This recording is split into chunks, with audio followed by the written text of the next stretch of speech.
Like you don't want to go Cleaver on Ravenor. It's kind of hit or miss to go like a Thunderclaw, because then you really need like a lot of stuff, right? Then you need a Shrunken. Sometimes you want a PK. Yeah. Also, the E does actually boost your farm a lot now, because it sustains yourself. More than like back in the day. I think that's also like the reason why the change was made to the E, because most other strength heroes have some kind of sustain. You know, think Malikan with his W, Predator with his E. Yeah. You know, they're able to sustain themselves in the jungle. Ravenor just didn't really have that, so with his E now, he can sustain himself and just pop Elder and take stacks. Yeah, it's a lot better now. I feel like Ravenor is just, he's a hero that needs a lot of items, but he also wants to play from ahead. He doesn't play, I think, that well when he's behind. So you want to be in like either like you try lane and like you snowball, like you do very well early. Yeah. And I also think squishy, right? Yeah, even for a strength hero. I think he also kind of needs another core in the team to like fight with him. Like you don't want to go all in Ravenor, I think, because he can very easily be shut down by disables and stuff. But we can probably talk about Ravenor for a really long time, so we should probably hold off and let's talk about the game. Almost. I think like the biggest issue I found as a Ravenor is that if you have like this annoying frontline tank hero like a Drunken Master with a Shaman Tetris, those heroes usually have like low armor, high magic armor, and that is what you want your carry to deal with. But you're forced to deal magic damage to them as Ravenor. Yeah. And we don't even want to get into a discussion about Kongor because or Ancients, because that's annoying. That he'd like so bad at doing those objectives. Yep. But yeah, let's look at the bans. So Chipper, Prisoner, notably, Prisoner Puppet was up again. Yeah, the Puppet went all the way through the bans and the first picking wave. Yep. Then we see Pearl first time not banned, I'd say. And so the supporting cast is already picked. So like, take us through this from the perspective of like an experienced drafter, right? Share your secrets. Okay, so you see already like the Hellborn? Yeah. No, so Hellborn. But you see already like 2 supports being picked. Does that give you a lot of information? Yeah, so obviously they're not going to run jungle. We pretty much never see jungle. Very few times, but there's exceptions. So they want to save their mid and carry. Actually, well, they have one of them. They have Sapphire, but they want to leave their options open for core picks. So they pick up 2 supports. Scrap is very versatile, very annoying. Like it's almost never bad to pick a Scrap because the Vorax is just like always going to bring value to your team, and it allows you to play late game as well because people or the other team always has to deal with the ultimate. It's very annoying, and my team bans that hero a lot because we hate dealing with Vorax because it's a big nuisance. Anyone like dealing with Vorax? I don't know, but anyway, they pick up Sapphire, which is like a S tier carry and one of NN tiers' best heroes, so they don't want it to get banned away. So they're very happy to pick that, and Pearl is just a go-to S tier support right now. So nothing really stands out to me, other than they just pick good heroes across the board. Now that's a standout pick. That is a standout pick, and very ballsy of them to pick that up in a tied-up best game 3 of a series deciding game, but they must be confident with it. Not me personally. I feel like King Cloud is not a very strong hero because he runs into a lot of issues of doesn't really farm that fast, doesn't lane very well in many situations. Some situations he does fine, but he's very ultimate reliant. So when his ultimate is down, he's more or less a big snotter. That's how I view this hero. I don't know if you feel the same way, but no, absolutely. He's like a strength hero that's not tanky and like doesn't have defensives. Yeah, he can't like split push and be safe because he doesn't have an escape other than tied to his ultimate. So it's a hero that can do very well if you are ahead and you play very active. So they pick up a Bensington with it, a lot of global presence. Yeah. I feel But like yeah, it needs a lot of items. The design process of King Cloud was like make the most awkward hero you can imagine. Oh right, because I remember you talked a lot of I've Bloody you talked a hell, lot man. about the Goblin ability, which is very weird, but just the ultimate ability, right? Yeah. In general, now like okay, so it's like the issue for Cloud always has been for me, if you removed 60% of the text on his abilities, no one would notice. Nobody would care. He's still the same hero. No one would notice, right? If you cut it 60% down, it's still the same. Yeah. I completely agree. And then like sometimes he is like just spamming his Q on your face, but he's so mana dependent that like you get like one shot of killing like in the early game with like those goblin tosses. Because they can do a lot of like chase damage. Basically like a chipper on steroids. But then like you're out of mana and you're basically a walking creep again. So they pick up an electrician. Oh, it's funny because we've been actually talking about some of these heroes while we were on break. And then what else? We mentioned the Benzington and the chipper and the prisoner already. So pretty much like a Tricore with Benzington is like the only real like carry on the team, and then it's going to be a farming Cloud actually. Yeah, I was gonna say this. So the Cloud and the electrician are like semi cores that farm a lot, but transition like not as carries, but more as like mid game heroes that deal lots of damage. It's an interesting Tricore to run because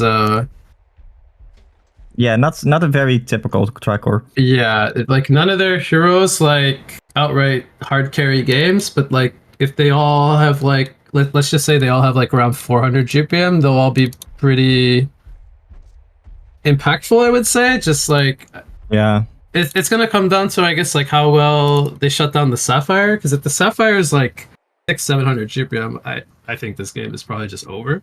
But I mean, they also have the Jerizaiah to back them up as like a second core that can go, I don't know, many different builds.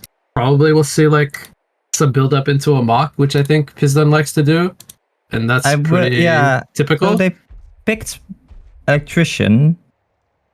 When was it after the Jerizaiah? Yeah, after Jerizaiah, exactly. Okay, so yeah, they wanted the electrician as a counter pick. And like if you get staff on electrician, very, very powerful. Yeah, it's not an AoE anymore, right? But it's still like, I think it's one bounce or something. Oh, I think it bounces like 3 times, doesn't it? 2 additional, so the target you cast it on plus 2 other targets. Oh yeah, but it used to be like in AoE, like 700 AoE, everything would get purged. Oh Jesus, that's completely busted. But you played during that time, I'm fairly certain. Oh, top lane. Alright, what's going on top lane? Pearl will spec the second skill level 1 and push them away. This is a Benzington tri-lane with Prisoner and Chipper going up against the dual lane of Jerizaiah and Pearl. Pearl just kind of ran into them there, and Jerizaiah used to heal on the Pearl to try and save him, but then the Prisoner, who was playing really well actually, used to hook on the Jerizaiah instead to try and burst them down. Okay, but so they can't really lane here right now. It's very difficult for them. They do not want to get comboed up by the trio. And a pick that we did not mention was Cthulhu Font, was the pick that was also last picked with the Jerizaiah. So they're running a core Cthulhu Font. And you were also talking about that hero in the break. Yeah, it's not really a hero you don't see very often anymore, because it's awkward to lane him often. Because the moment you use your Q and you don't hit it or something, or like you're just very in, and I don't know. Yeah, so you wanted me to give insight about drafting. So the thing here is they're trading priority farm to a Cthulhu Font, right? Because they're going 2 versus 1 here. Are you going to be very satisfied as Bpro, or sorry, as the Pizdun, if you have a like free farming Cthulhu Font versus like if your Jerizaiah is getting farmed? I guess that's what you need to take away from your laning stage. And I do not know if that's going to be enough to warrant sacrificing farm on the Jerizaiah. Okay, then I think the second question automatically becomes, do you rotate scrap? Right? Well, I almost think it'd be better to put Jerizaiah long lane against the Cloud if you want to match up that 1v1. Yeah, I could see that. They could But tri-lane the Cthulhu, Pearl, and Scrap against the Bensington tri-lane. That would almost be better than tri-laning the Jeremiah. Yeah. But if you were to basically do those TP rotations, the enemy has the opportunity to also just do the TP rotations. Then you're stuck in an awkward lane again. Yep, so that's the problem you run into with picking these types of heroes. So you got to get those matchups the way you want them earlier rather than as a reactive choice. But if you were to just rotate the Scrap, would that be enough to win that lane? It's not a bad lane by all means. They have double heal already on the Jeremiah and the Pearl, and the Scrap can always later on get them. It's not the best, I guess, to have in a tri-lane the Scavenge for some AoE heal, but the Scrap spells do very well. Hook attempt lands on the Jeremiah. That's the Bloodlust. They just follow it up with insta stun into rockets. Very high damage output. Chipper. Yeah, that is just a lot of damage to the rockets, right? Meanwhile, bottom lane Cthulhu tramples in. Clout has no escape, and that's what makes him very difficult at going up 1 versus 2 against a lane like Scrap Cthulhu font. Yeah. So they do get a counter kill there on the Snark. It's 1-1. Yeah, the Cloud is, of course, does actually get 1 point in his W as well. I generally think... You don't need that early game. Oh, it's too much mana for what it does. Yeah. 18 mana for like a little bit, but this is your one defensive that you have, I guess. Jeremiah goes in for a heal top lane. Here, oh, he's baiting for Sapphire, who has a DD rune. Hits the shard stun onto Prisoner. It's gonna be sacrificed. They can't really try to save him there. Nope. And yeah, this is a good rotation, I guess. But on the other hand, like this is sacrificing. Gets the haste rune as the 4-minute rune. Sacrificing. Bot lane, Mousetrap does miss. I don't think it's gonna matter. They have too much damage. Hasted Electrician ports in for a freebie there on the Scrap. Not much he can do to get away, and there's no grip on the Electrician. I don't think... Actually, he's thinking about diving. I think the pressure from the tower might be too much here. Good hook from the Prisoner, though. And I don't think the font will fall. Chris needed to man up there. He kept manning up, right? He could have just backed up. Yeah. Probably didn't see the Prisoner, but there was creep vision, I think. I mean, anyway. to be fair, like Electrician is chasing you, and they already knew the Prisoner was there because Scrap got hooked. Okay, yep. Just feeling too confident. Maybe he figured the hook was down or something, but not the correct choice in the end. You want to make a turn kill. Top lane, we got action here. Somebody's gonna probably wait. Oh, Charizard goes for the TV. I think that was a misclick because he instant canceled it, even though he had the charm up. Oh yeah, he had maybe tried to use lights or tear, maybe. I don't know. Benzi's very low anyway, so. But the Jeremiah is getting a little bit of farm now, since the Prisoner left the lane, but Prisoner is coming back top. But here he comes. Chipper might fall here. No, he has the apple. They counter turned it on the Pearl. Jeremiah was not interested in rotating. Does have the Lunar Tier, but he has creeps under tower, so can understand wanting to farm those, as he hasn't really gotten too many creeps thus far. Yeah, on 17, not too bad. It's important to get that XP, right? It's like the Jeremiah plus Pearl can't really play offensively. No, and this kind of goes back to like I was saying. I think the Jeremiah is like a hero you want to solo lane. Prisoner's gonna find him here, but just walks away. Tries to go for the pearls. That would be the easier target. But I mean, to be honest, they can both use the skills on each other anyway, so it doesn't matter really who you go for. Just depends if you can burn through the Jeremiah's strength versus the pearls. I guess, for lack of a better word, lesser HP. Yeah, Pearl only level 3, so it's only 100 HP heal. While the Jeremiah heals like 180 plus his shield. Now Where's Chipper? He's actually going bottom, smoked up, so they're not what do you think about trio that? At the moment. Instead of letting top. Maybe Clout called for the rotation because he's almost 6, but he's still level 5 and like 80%. And I think they need the ultimate. It's gonna run into Scrap here, but I don't think the Chipper wins this battle. Nope. The Scrap is just manning up. Cthulhu comes in, doesn't even need to hit the stun, just needs to get in range for Obliterate. And yeah, I mean, so he gets a ward down. Maybe that's why he wanted to come down here, but I don't think he needed to burn a smoke either. Yeah, he actually saw... I think he saw the chipper place that ward. But Okay. if he did that, then he should have known there was a ward up there, and then he just... They saw just Top hanging that lane. ward. Jerizai's got Protective Charm on. Benzi has his Joust, goes in on the Pearl. There is no heal on the Jerizai. They burst him down with the Twig. And Jerizai is 1v3 now. They're gonna kite him. They have Toxin Claw on the Bensington. Too much damage. Double tap comes out for Toll Force on the Bensington, and Electrician finds Sapphire in the jungle. There's a Parade of Power coming in. Was that all the way from bot lane? Yeah. Big ultimate from Snark. Good wards, by the way. From Prisoner, yeah. Prisoner warded there while he was running through it.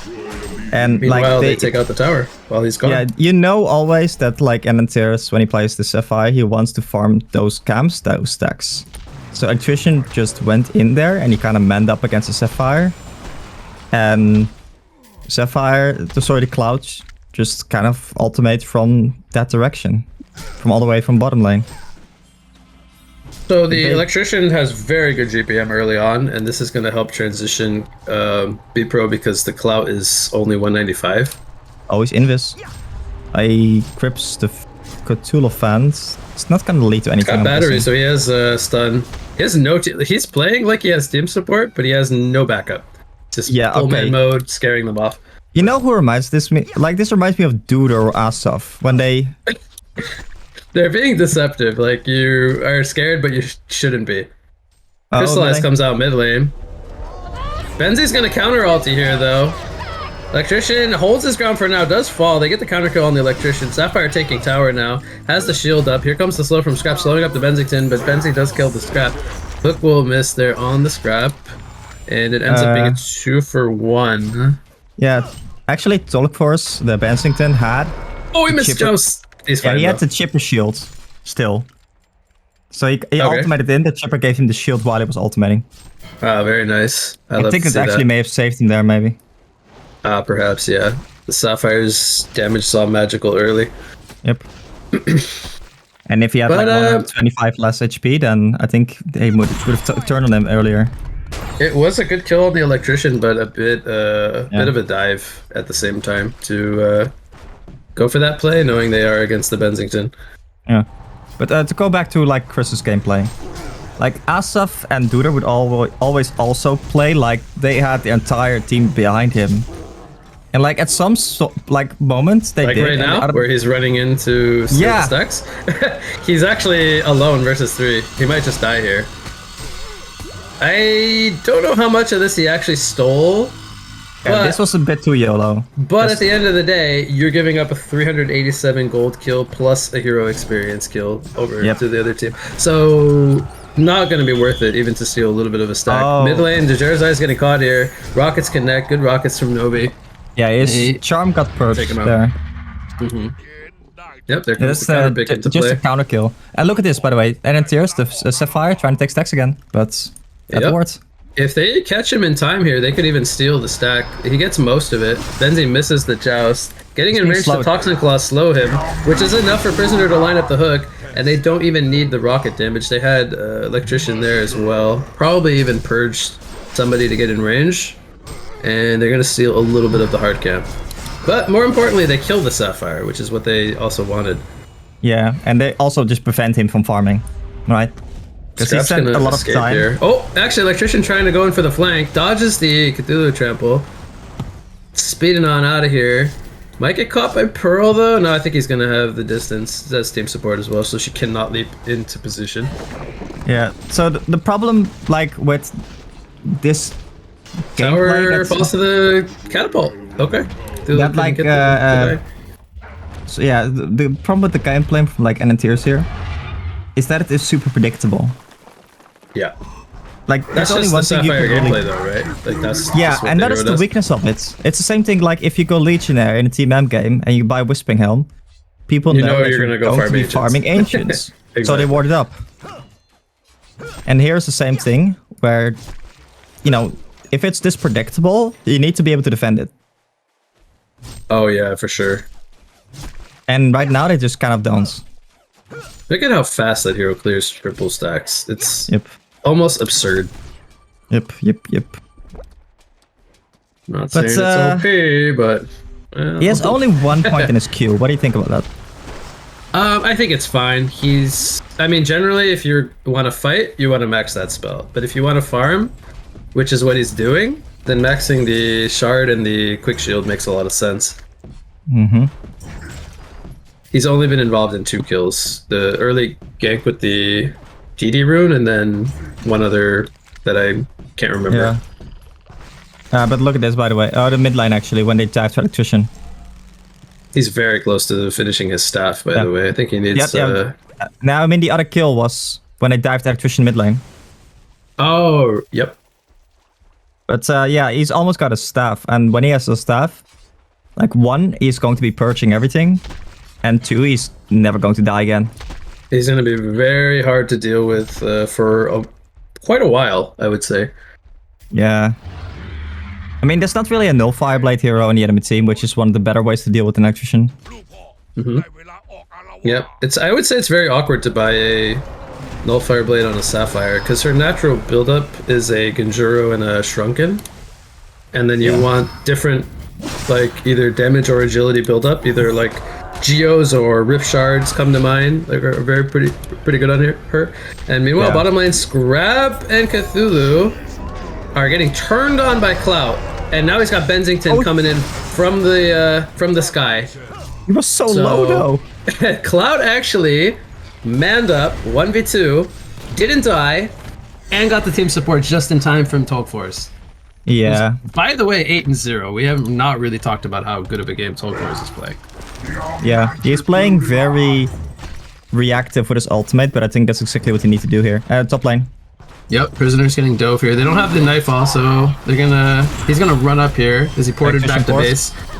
Electrician ports in, they're gonna take out the Pearl. No, she gets the ultimate off in time, pushes them away.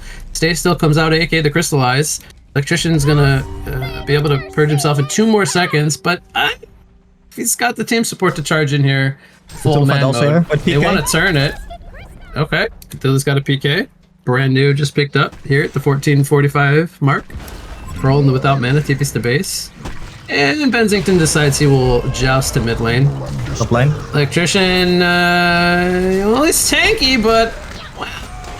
Yeah, once that mana runs out, he does die. Yeah, well, that was also 4 versus 1 while slowed up. Oh yeah, they initiated the Cthulhu like combo or like, you know, stun and like everything else.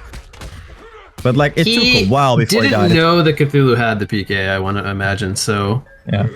Yeah, so he will die and what do you go below 500 GPM. On who, the Electrician? Gnomes, right? You know, I will say, I think Gnomes is still very good. Yeah. Yeah, so, okay, so what you mean most of the damage is still magical. Yeah, Gnomes doesn't work on your... Gnomes doesn't heal you when you pop your W anymore. It used to, but it doesn't anymore. Right. Yeah, it used to be kind of like busted with the shield, or just any toggle effect in general. But now it's just the item. He just gets, you know, whenever he spends actual mana. Yeah, exactly, on Oogie as well. Yeah. Mid lane, Darzai getting gripped up here. Does get healed up from the Pro. Will get the Inner Light to heal himself in time and energizes away. Gets himself the distance. That was very close. Yep. Pro got the save just in time. Chipper just a lot of damage, and like there's no, like when Legion does this, there's no... What's going on bot lane? Benzington did not Nightfall, and he just stunned in and had enough damage to solo the Cthulhu. Crazy. He's champion in Newerth. Yeah, he's just farming and like rolling, I guess. I like Malfrats on Benzington actually, because they need the physical damage here. So Benzi's having a great game. What do you follow up the Thunderclaw with? Do you go full Hyper Crown here and just go greed mode, or do you go, I want to keep up the pressure? By the way, he's in massive danger. Curse might be coming out here, talking about Benzington. It's being stalked by the Sapphire. Finds him with the opening of the Shroud. This might not be enough damage, though. He tries to joust out of the impact range, but cannot. And actually, will still be fine. Yeah, 2 seconds stun, just a bit too much there. To go back to your question, I don't see any reason to not go for a Shrunken here.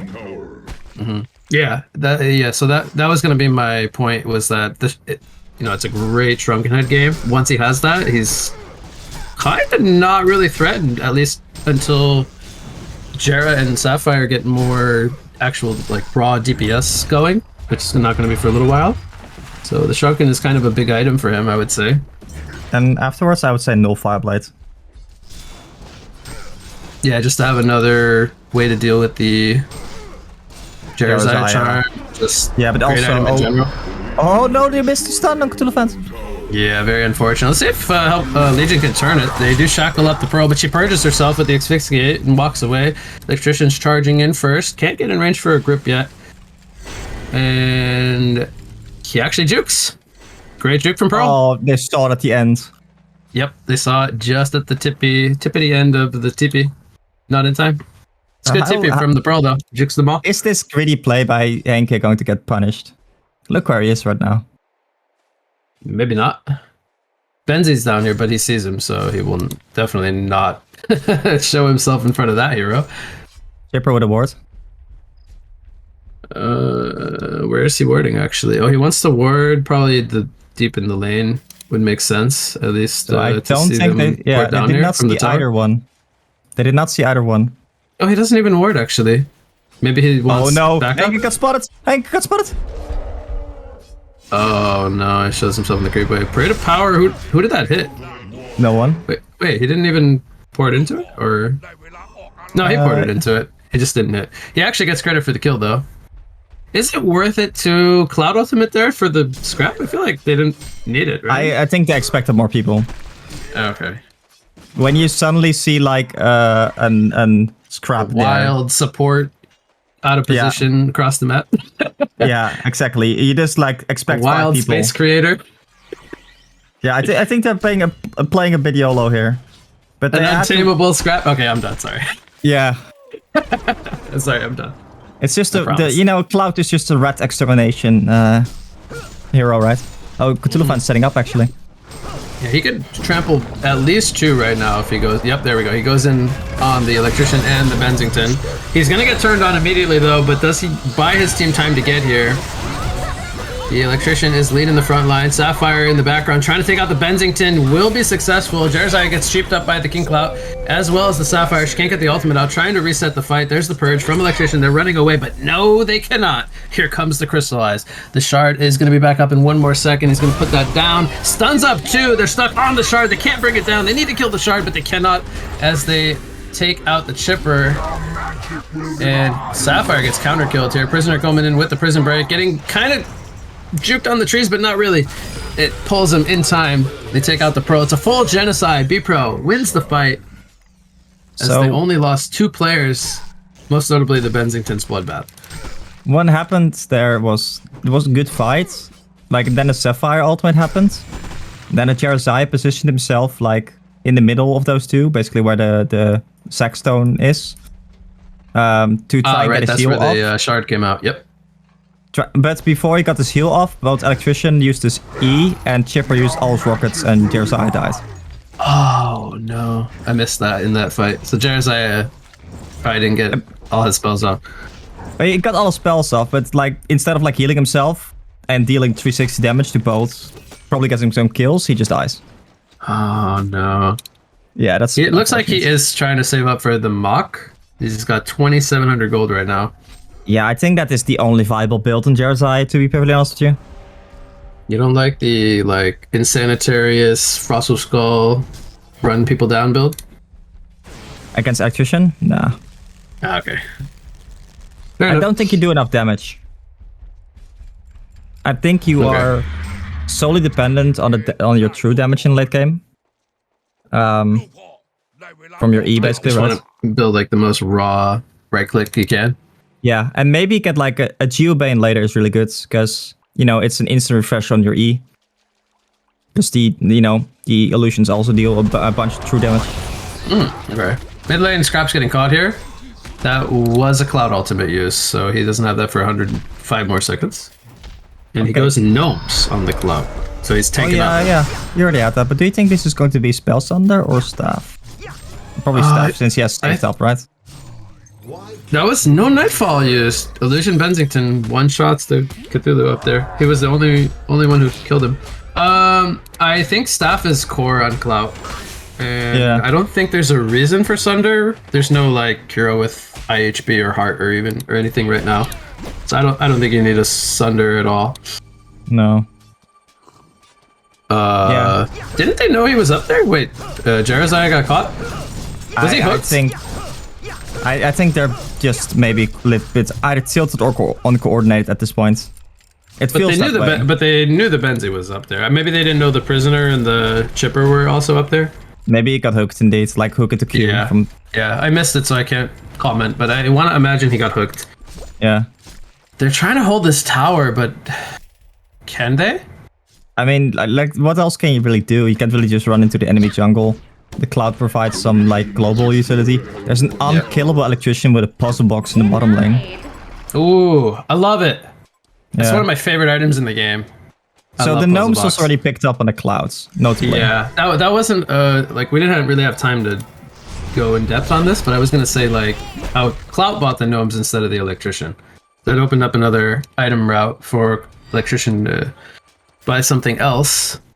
Yeah. And now that he has puzzle, I hope he goes PK. Because he's got damage. He just needs... Did you see what the Benzington picked up? Nope. Okay, guess before it reaches him. How much gold did he have? About 2k. Gonna reach him. Phobo? Whispering out. I hate this. I actually hate this. One more hit. He gets him. Solos the scrap. Pretty easy kill there. 967 HP target. Meanwhile, mid lane, we have the shard down. Their hook is gonna come out on the Jerizaiah, who falls. Sapphire gets pulled up by the Prisoner prison break. She's gonna be slowed. She's got the puzzle box beaten on her. Even with the crystallize coming out, the puzzle box minions still keep walking. Pearl tries to get in there to save her, but isn't able to do that in time. Hatcher comes out for Tolk Force. Game 3 is just gonna come to a conclusion. All of a sudden, Dutch. It's just this is the second time. Well, not all of the sudden. Let's be fair. It's been going the way of Bpro for the last like 10 minutes. But like this is the second time we see like a prisoner ultimate go through, even though like Sapphire presses his ultimate. That ultimate's so strong, goes through Shrunken and everything. But Bpro looking very solid here, closing out that series. I mean, they had a rough start in game 1, but game 2 and 3, very, very good from Bpro. They take the series, and they'll be moving on to face TGT in the final.